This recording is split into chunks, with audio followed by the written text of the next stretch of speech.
Hello, I want to welcome everyone to a brief tutorial on interpreting your NALSYS customized reports. My name is Shauna Moore, and I'm the Director of Dissemination and Research Development for the Robert Wood Johnson's Systems for Action National Program Office, housed at the University of Kentucky College of Public Health. Thank you for your participation in NALSYS. Because of you, we are able to better understand national, state, and local population health activities in our communities. If you would like to receive another copy of your report, or if you have any questions regarding the survey, we encourage you to reach out to us at nalsys@uky.edu. Your customized report will be unique to your jurisdiction and reflect your response to the 2018 NALSYS wave, as well as provide comparative information for past survey waves, if available. This tutorial will use a de-identified jurisdiction for learning purposes only. Your customized report will provide your jurisdiction comparisons with a peer group and national averages.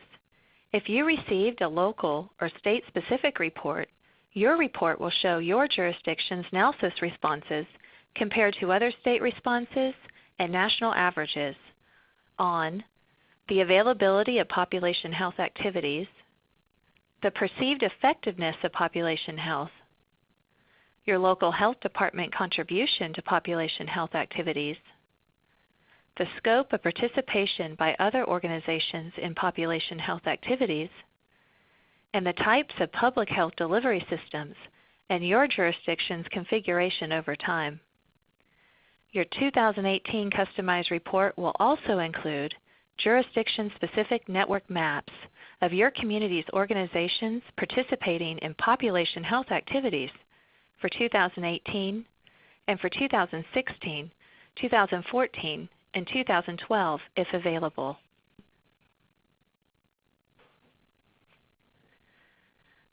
The first chart in your report reflects your response in 2018 to the availability of population health activities in your jurisdiction.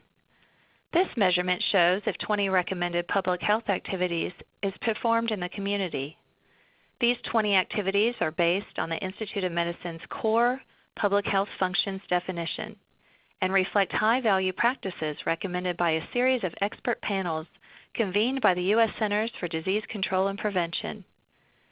These activities are closely aligned with the federal government's Essential Public Health Services framework and a more recently developed set of foundational public health capabilities called for by the Institute of Medicine in its 2012 consensus report.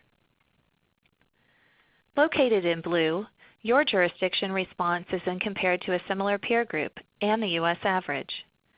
95% confidence intervals can be seen in gray to assess whether your jurisdiction is significantly above or below the peer and U.S. benchmarks. Additionally, outcomes are shown from the survey's inception in 1998 through the survey's 20th year of 2018. In this example, we can see that this jurisdiction had a general increase in the availability of population health activities over time. Specifically, in 2016, this jurisdiction had a greater proportion of population health activities available than both their peer group and the national average. However, in 2018, the proportion of population health activities in this jurisdiction falls slightly, although it remains greater than its peer group and the national average. The second chart reflects the response to the perceived effectiveness of population health in your jurisdiction compared to a similar peer group and the U.S. average. This measurement is how effectively each activity is carried out in the community using a 5-point Likert scale. Similarly, 95% confidence intervals are provided to assess whether your jurisdiction is significantly above or below the peer and U.S. benchmarks. In this example, we can see that this jurisdiction had a greater increase in the perceived effectiveness of population health activities over time. Specifically, in 2016, there was a greater amount of perceived effectiveness of population health than both their peer group and the national average. However, in 2018, the perceived effectiveness of population health in this jurisdiction falls almost directly in line with its peer group and the national average. The third graph in your report shows your response to your local health department contribution to population health activities compared to both a similar peer group and the U.S. average. Again, a confidence interval is provided. This measurement looks at the proportion of total effort used to perform each activity contributed by the local public health agency in your community. For each activity, a 5-point Likert scale is used to measure effort. In this example, we can see that this jurisdiction reports a general increase in local health department contribution to population health activities over time. In 2016, local health department contribution peaks higher than its peer and national averages. But in 2018, the local health department contribution to population health activities fell to almost directly in line with its peer group and the national average. The next group of graphs show the participation by other organizations in your jurisdiction's population health activities. These measures look at which type of organizations in the community contribute to performing each of the 20 recommended public health activities.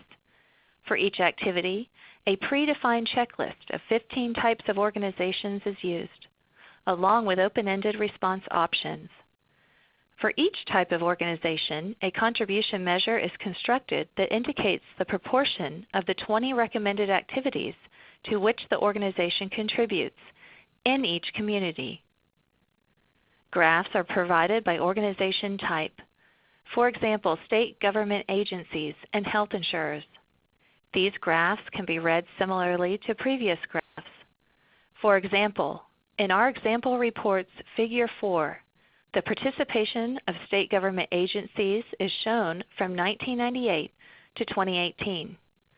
Although we can see a general rising trend in state government participation, this jurisdiction had a lower involvement of state government agencies in population health activities than both their peer group and the national average.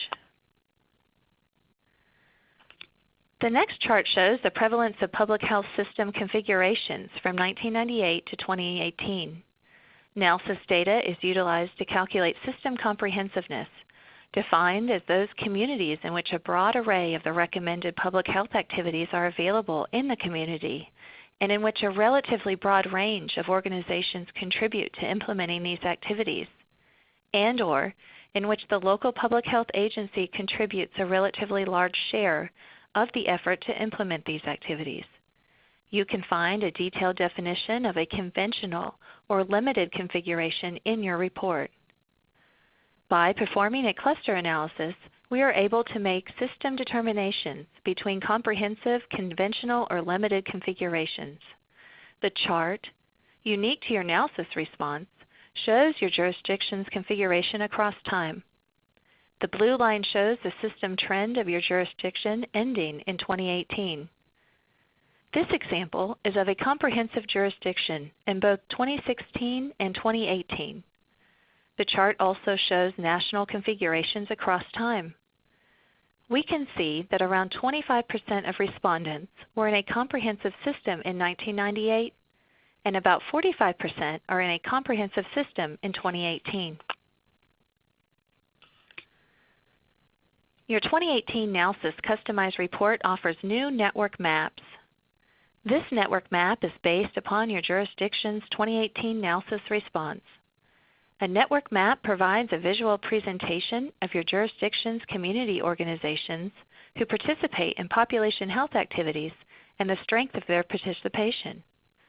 The size of the box represents the proportion of population health activities each organization contributes to. The larger the box, the greater the reported participation in population health activities. The thickness of the line indicates the proportion of population health activities each pair of organizations jointly contribute to.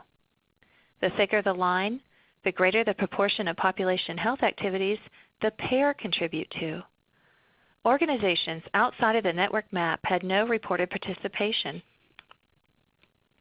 In this example, we can see that the local health department and hospitals have large boxes indicating they have a strong participation in population health activities in this community. Additionally, the line between the local health department and the hospitals is thick, representing the large amount of population health activities they jointly contribute to. Your customized report will show unique network maps for 2012, 2014, and 2016 if available, so you can see changes in the participation of organizations over time in your jurisdiction. We would like to acknowledge that funding for NALSYS and the Systems for Action National Program Office is by the Robert Wood Johnson Foundation and is a collaborative effort of the Center for Public Health Systems and Services Research in the College of Public Health and the Center for Poverty Research in the Gatton College of Business and Economics, administered by the University of Kentucky. Again, thank you for your participation in NALSYS. Please reach out to us if you have any questions or comments at nalsys@uky.edu.